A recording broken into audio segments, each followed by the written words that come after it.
Ano ang kayang gawin ng coconut water sa ating katawan? Ito yung health benefits. Magbibigay tayo. Okay, number sa one. madaling salita, buko juice. Oo, sabaw ng buko.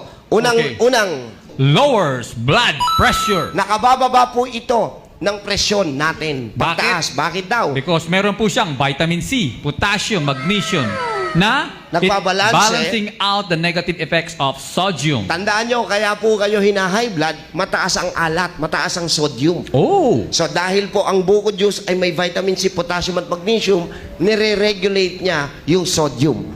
So mababa po at bababa yung risk na pwede kayong ma-high blood. Wow, okay? Okay, and drink a cup of fresh coconut water twice a day. So we suggest kung ayaw mong ma-high blood, kung ayaw nyo ma-high blood, uminom lang kayo ng 2 basong buko juice araw-araw.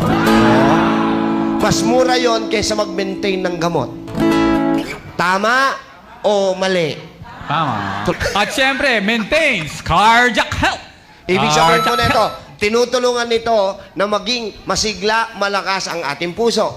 Bakit? daw? Because cholesterol and fat-free. Ang buko juice po ay cholesterol and fat-free. Wala siyang lamang cholesterol, wala siyang lamang taba. Okay? At Ako, siyempre, meron po siya, ang coconut water or buko juice ay merong antioxidant, anti-inflammatory, and anti-platelet. At ang pinag-uusapan po natin dito, yung fresh na buko juice. Sige, next! Next, promotes weight loss. Ito po, Ooh! dun sa mga nagtatabaan, Maraming naglalakihan. Dok, ano ba ang pinakamagandang weight loss na therapy? Di buko juice. Ang problema, hindi nyo alam eh. Correct? Kaya kung ano-ano na sinubukan nyo. Correct? Tama. So, bakit daw nakakapayat? Low in calories Yan, walang calories. Meron, pero mapababa lang. and contains various bioactive enzymes. Yung enzyme ang susunog. Contains bioactive enzyme. Yung enzyme ni buko ang susunog sa taba. Pero, hindi tatalab to kung hindi ka magpapapawis.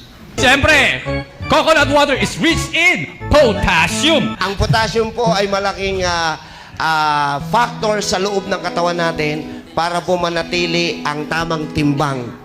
Pagka ho tama ang potassium intake nyo, hindi ho kayo ma-overweight dahil si potassium ay tutulong sa digestion para ilabas ang mga dapat ilabas ng ating katawan. It treats headaches. Bakit daw nakakatanggal to ng headache at migraine? Kasi tandaan nyo, ang migraine at saka ang headaches, so kaya may headache, kaya may migraine dahil kulang tayo sa pag-inom ng tubig.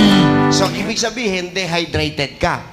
At dahil mataas ang electrolytes composition netong buko juice, dahil sa kanya, pwedeng maibsan ang headache at migraine. So, if many of you are suffering from headache and migraines, I suggest drink 2 glasses of buko juice.